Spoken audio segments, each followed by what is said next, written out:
Good evening, guys. This is Bathrobe Business, soon to be Night Robe News. I'm Georgi Oganov. I do have some decaf coffee because I actually do love the taste of coffee. I don't just drink it for the caffeine, so I always have decaf at night as well. And I have the news. So let's jump into it. Today I'm mostly going to talk about inflation numbers. CPI came out today, and it's kind of a mixed bag. I would say that inflation is up. Many in the market are saying inflation is down. Now, there is an argument for why they're saying inflation is down, but I don't think it's as rosy as they paint a picture. But I'm an inflation hawk. If you watch this channel, you know every day I tell you how horrible inflation is, and today is no exception. Before I jump into the nitty gritty, I do want to mention gold. One of my favorite indicators is up at 2724, nearing its all-time high of 2,800. It hit 2,880 cents on October 29th, right before the election, and then steadily started to drop. However, given some of the recent inflation numbers, it is creeping back up. I do want to underpin this again because I always mention this with gold. And I'm not sharing my screen. Why do I always do that? Here we go. I do want to underpin one thing. Gold's all-time high is what I should say. Yeah, back in the 1980s, when gold hit its all-time highs, it was around 800, I think 50. Now that was the spot price. The nominal price would have been that was the nominal price, but if we were to take the price adjusted for inflation, it would have been closer to about 2,600.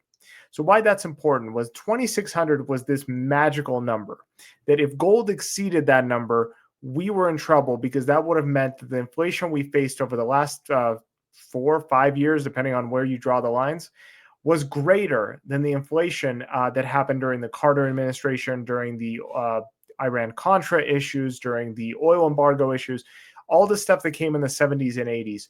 That was all meant would pale in comparison to what we faced over the last 4 years. And gold did, in fact, hit that back on October. So when it hit 2,600, that's a big milestone. But it's actually a little bit more compounded and a little bit more terrifying than that as well. Because let's not forget that in the 1970s and 80s, Bitcoin did not exist, and now it does. And that took a lot out from the gold market as well. So the gold price probably would have been higher had it not been for cryptocurrencies. Speaking of cryptocurrency, Bitcoin touches 100 again as a cool inflation reading fuels risk appetite. So it is currently, currently at 99,453. But it did hit 100,000 at some point today. So let's jump into the numbers themselves. So it depends on which article you listen to. Some say that inflation is up, some say that inflation is down. So this one from Yahoo Finance says core CPI rises less than forecasted as inflation pressure eases. This one from the Wall Street Journal, I think. No, this one is from New York Times. This one's from the New York Times. Inflation sped up in December, a fresh challenge for the Fed. So you have two conflicting stories here. I'm going to share with you guys this CNBC article because I think it defines it the best. So the Consumer Price Index, an inflation gauge, rose 2.9% on an annual basis in December. That's up from 2.7%. So overall, inflation, CPI, is up. Now, why some of these companies are painting a rosy picture is because core CPI is down. So core CPI is a bit of an artificial number where food and energy are stripped out. And I guess apparently used vehicles? Yes. No, I'm sorry. The used vehicles are not part of it. But food and energy is stripped out, and it gives you a more balanced number. So for the first time in several months, core CPI has cooled slightly. So it was, I believe, so the annual rate in November was 2.7, but actual core CPI fell to, I believe, 3.2 on an annual basis. So core CPI is doing better than overall CPI. Now, why is that? Well, because let's parse through the numbers.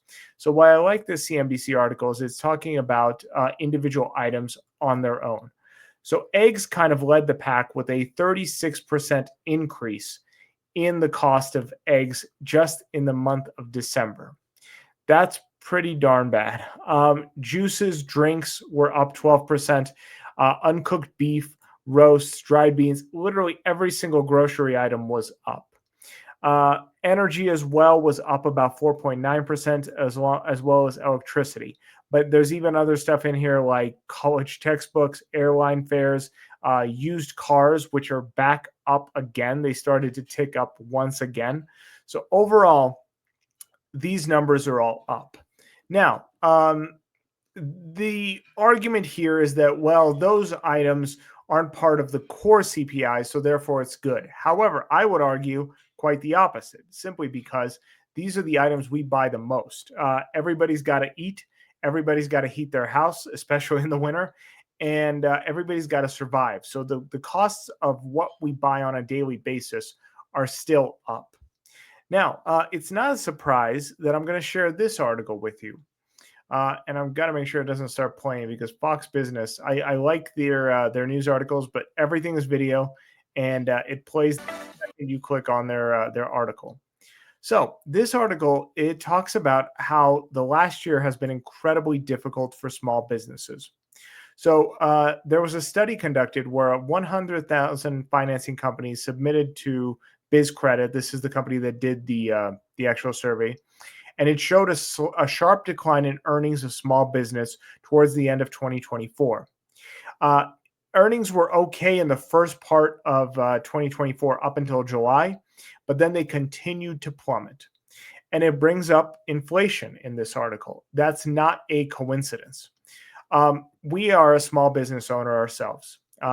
We face this on a daily basis, where we are seeing inflation in the cost of goods we purchase. So that would be like your PPI inflation, which was slightly down yesterday, but still has been up traditionally. Because of the cost of goods at grocery stores, our employees are constantly coming to us with requests of rising wages. And if we can't meet them, they go somewhere else. So as a small business owner, I definitely sympathize with this because the cost of running a business is becoming more and more difficult, primarily driven by these inflation numbers. Now, unironically, at the same time, bank profits have soared over the last year. Now, again, I'm a capitalist. I'm a libertarian in many regards. I'm not a true libertarian, but I have a powerful libertarian streak. I've come down with a little bit of libertarianism. So I'm not going to fault businesses for making money. However, what I do fault and what I constantly bring up on this channel is the policy of the federal government, the policy of the Federal Reserve, and how the system is rigged against Main Street in favor of Wall Street. And it's not a coincidence that last year, this is a full year, but still for the 2024, JP Morgan made $58.5 billion just in profit. That's not that's net. All right, that's not gross. That's profit. Goldman Sachs fourth quarter doubled to 4.1 billion. Citigroup and Wells Fargo also beat their estimates with record-breaking profits. So 2024 has been a great year for big business, for Wall Street. That's not a coincidence. This is what I constantly talk about and why I fight against cutting interest rates, is because when you cut interest rates, what it does is it helps these major corporations, but it doesn't help Main Street. That's pretty much it. Those are the stories of the day. Like I said, I was going to keep it short and simple tonight. I hope you guys have a productive Thursday tomorrow, and I'll see you guys tomorrow evening. Thanks. Bye-bye.